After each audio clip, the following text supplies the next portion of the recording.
I switched to an upright fridge freezer in my canopy setup around 9 months ago, and despite the significant power increase from my trusty old Waco, I've honestly never looked back. This is the Bushman 85 litre model that I've got installed here, and generally speaking it's a really good fridge. However, there is a few issues we've run into over the last 9 months that have been pretty annoying. The first of which was that we found this main door was actually working itself loose on longer trips and over bumpy terrain. We actually discovered this on Christmas Day last year when we rocked up at our destination to find that the fridge had actually opened itself during the trip and we lost an entire fridge worth of meat. So not a fun one to learn, but the solution we came up with was just to stick one of these little child restraints that you normally stick on your cupboards or fridge inside the house. We attach that to the mounting cage and to the fridge door, and it just means that there's one extra step. When we get to camp, we undo that clip first, and then we can use the fridge like normal, I suppose. So we only really do that strap up when we're getting on the road. Around camp, we'll just open and close it as per usual, but just for that peace of mind when we're setting off on the road, it's just nice to be able to put that extra clip in place to know that your food isn't going to go bad and that door is going to stay shut. The second issue is that if you fully pack these fridges to the max and you actually cover all those shelves, the air doesn't circulate around the fridge very well, and that can result in some inconsistent temperatures throughout the fridge and a lot of frost buildup on the freezer. The solution for this is pretty simple, and that's just to install a small 12-volt fan inside the fridge, basically just up in this small section up here pointing at the freezer to help that air circulate throughout the fridge. Now, I can't take credit for this idea. I actually stumbled across it on the Bushman Fridge Hacks Facebook group, which is an awesome resource if you have one of these fridges or something similar. Bunch of really good ideas on there for more effective ways to stack it, and ideas like this fridge fan as well. So I'll link that in the description down below if you want to check it out. Now, you can buy ready-made kits for this solution, so they come with a bracket, the fan itself, all the wiring, and actually a temperature controller as well.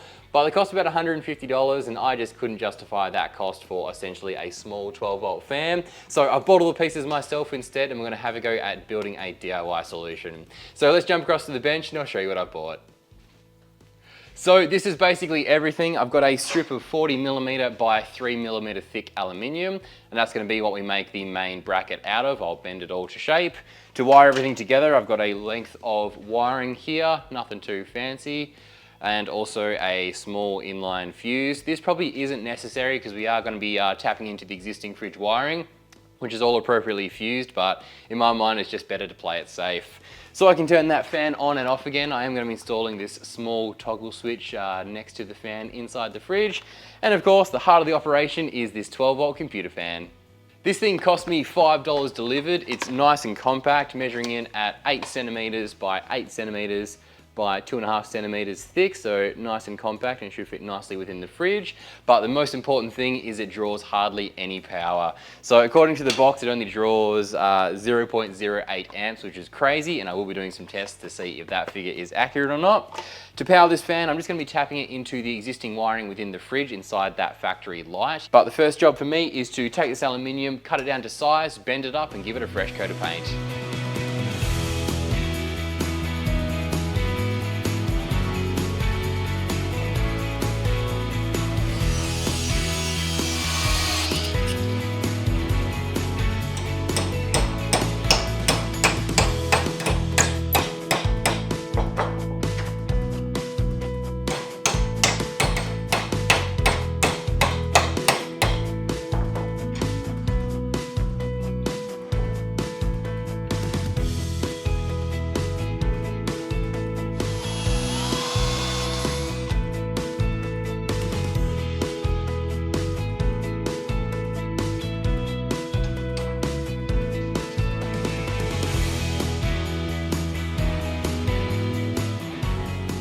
Alrighty, my bracket is officially finished and I'm quite happy with how it turned out. So I've given it a coat of white paint so it matches the interior of the fridge, and yeah, I don't know, just trying to achieve a bit of that factory look, I suppose. I've pre-drilled some holes, so that one there is for the main switch so I can actually turn the system on and off.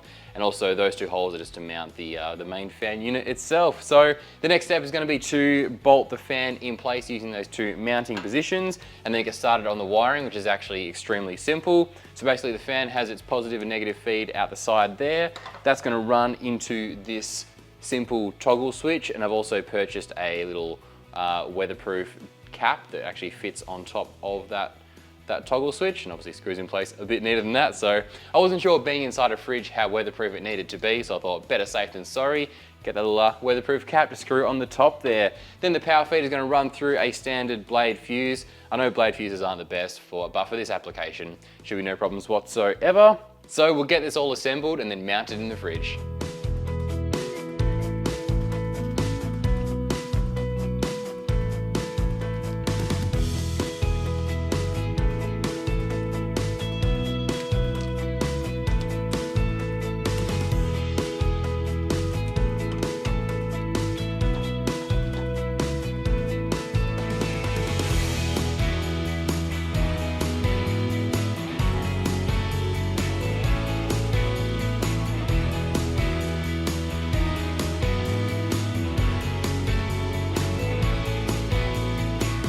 Well, there we go. My little fan construction is officially complete, and I've also done all the wiring on the back side there. Don't look too closely, not the neatest job in the world, but from the front you won't see anything, which is great. And here's a bit of a tip if you're doing something similar for yours. Don't just presume you know which way that fan's going to spin just by looking at it like I did, because I wired it up to give it a test a few minutes ago, and it was actually blowing air out of the fridge, which is not what I wanted. The main reason I wanted it blowing in towards that freezer is so that when I open the door at camp, it's not blowing all my cool air straight out of the fridge. So lucky I had a bit of extra wiring, spun it around, so now it's blowing air towards the freezer, which is perfect. So the next step is going to be to attach this inside the fridge, and for this I really didn't want to be drilling any holes in the fridge to mount it with a screw.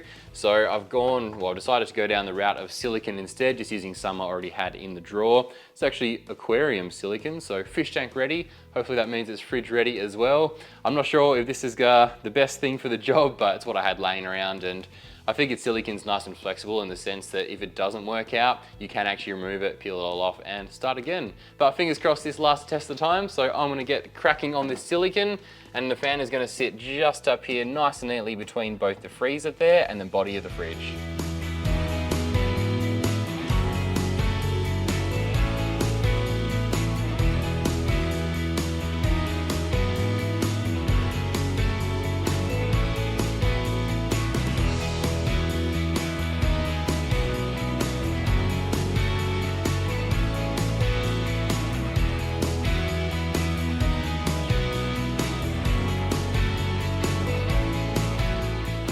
Alrighty, that fan assembly is now stuck inside the fridge, and I'll put some tape on there to hold it steady while that silicone dries. I reckon it's looking pretty neat, but we'll be able to get a closer look at it once that tape is removed. I'm going to leave that project here for tonight so that silicone has got overnight to dry. We'll pick this up tomorrow morning where we'll connect these wires in through the fridge's power supply to give our fan some power. So that silicone's had about 12 hours to dry, and I've just pulled the tape off this morning. I was a bit concerned that because I'd essentially stuck quite strong tape to a freshly painted surface, that when it came time to pull that tape off, it was just going to pull the paint off with it. But good news, I took it nice and slow, added a bit of heat with a heat gun, and that tape came off no problems at all. So the next step is going to be to connect the wiring from my new fan assembly into the light of the fridge. That's where we're going to be getting our power supply from. But before I do that, I'm just going to jump around to the other side of the canopy and remove the fuse for the fridge. So accessing the wiring behind this light is actually really simple. All we have to do is gently press down on this front section until it unclips like so. Then we can work it forward until that wiring comes free. That's going to reveal a couple of screws we need to take out. There's two in this middle section just here, one at the very front of the fridge, and one in a really annoying position right at the back. I recommend trying to get in and undo the rear screw first, because it is by far the most annoying one to get to. And once that rear screw is out, we can undo the rest.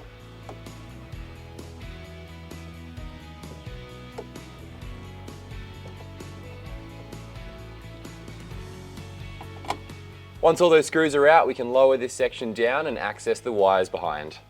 So the wiring in here is pretty simple. We just have this red and black wire that is the constant power for the fridge light, and the blue and brown at the back there, that's the wires for our temperature controller unit. So for me, I'm just going to be tapping my wires into the fridge light so it has constant power, so long as my switch is in the on position. But some people have tapped their wiring into the temperature controller at the back. One I saw used the positive from the light and the earth from that temperature controller, and that means the fan only turns on while the compressor is running.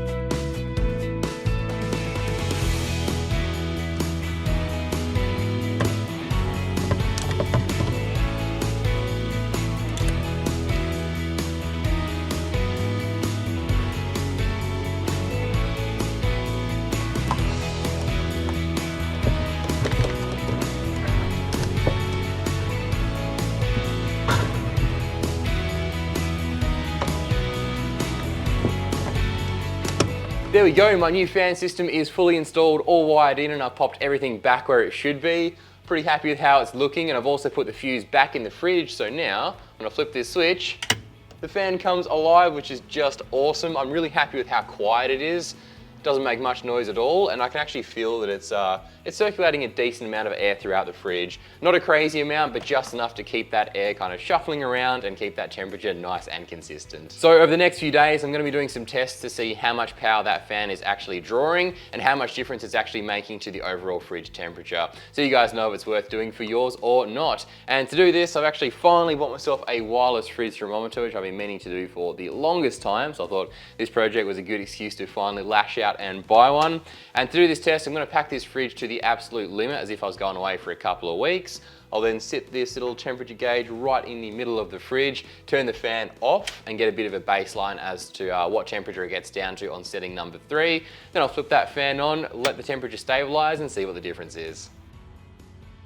So it is a brand new day, and after we wrapped up installing that fan system in the fridge yesterday, I actually went out for a bit of a full drive session in the afternoon, and I'm very happy to announce that my silicone mounting held beautifully and that fan system did not move at all. Also, it might be just in my head, but I reckon the fridge was running a hell of a lot cooler with that fan spinning, but I suppose the results of today's test will let us know for sure. So earlier today, I stacked this fridge full of food as if we're ready to set off on a week-long adventure. If only, hey, and it's been running on setting number 3 with that new fan system turned off and the door closed for about 2 hours to try and get a baseline. And in that time, the fridge has stabilized down to around 2.4 degrees, and the ambient temperature in the garage right now is about 29.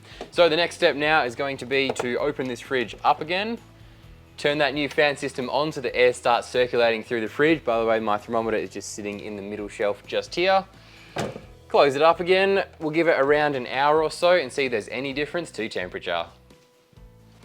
Okay, so it's been around an hour, so it's time to check it on our fridge and see what difference that small fan has actually made to the temperature within the fridge. So remembering that it was about 2.3 degrees before, now with an hour, and the only thing changing being that small fan now running inside, our fridge is down to minus 1.1 degree, and the ambient temperature in the garage is still around that 29 mark. That's just crazy. That's almost a 3.5 degree difference, with the only difference being that small fan running inside the fridge. So I'm very happy with that. It was definitely worth taking my time to actually install that fan in the fridge. I'm actually quite curious to know what that difference would be if we're in, say, 40 or 45 degree heat, kind of cruising around the north of Australia. So if I get a chance to test that out properly, I'll pin a comment in the comment section down below. So make sure you check that out whenever you're watching this video. Another thing I'm wondering, just thinking about it now, is what impact that small fan is going to have on the performance of the freezer, because obviously we're now blowing air against that freezer and causing that air to circulate throughout the fridge to regulate the temperature. But I'm just curious on if that's going to mean the freezer will be less effective and less capable of keeping things frozen. But that's just something I'm going to be discovering over the next few months, actually using this system in the wild. So make sure you check that comment section down below whenever you're watching this video for any updated information. But the only other thing I want to test right now is how much power that fan is actually drawing from my battery, because obviously we don't be using too much. Now the box said it only draws 0.08 amps, but I want to know for sure. So I'm just going to pull up the battery monitor app on my phone. So I've got my battery monitor all connected, and I'll just turn that fan off, and I'll also turn the lights in the canopy off as well to keep this test as controlled as possible. So with only the compressor of the fridge running, we're drawing about 3.57 amps of power, 3.56, 3.57, around that mark. So now I'll flick that fan on. It goes up to 3.64, which means our power draw is almost exactly the 0.08 amps they advertise, which is just awesome. And that's honestly nothing. That is the smallest amount of power. So I can happily run that fan all day long and not stress too much about my power consumption. It should also help to ensure that freezer doesn't ice up too much either. And that is something I have seen a lot of people struggle with online on the various Facebook groups. Admittedly, I haven't had too many dramas with that on mine so far, but maybe it's something I would have experienced in camping trips to come. So nice not have to worry about it for mine. Well, that's how to install a small 12-volt fan within your upright fridge. Obviously, this is a Bushman model, but I'm sure it's quite similar for all manufacturers. I'll leave links to that fan in the description down below if you're interested in picking up the same one, seeing how well it's obviously working in my setup so far. Thank you so much for watching this video. If you guys have any questions, leave them in the comment section down below, and I'll catch you guys in the next one. The solution for this is nice and simple, and that's just going to be to install a small 12-volt fridge. Yeah, install a small 12-volt fridge inside this fridge, and that will keep your ingredients extra cold. You know, that's the solution you want. Easy, there you go, end of video.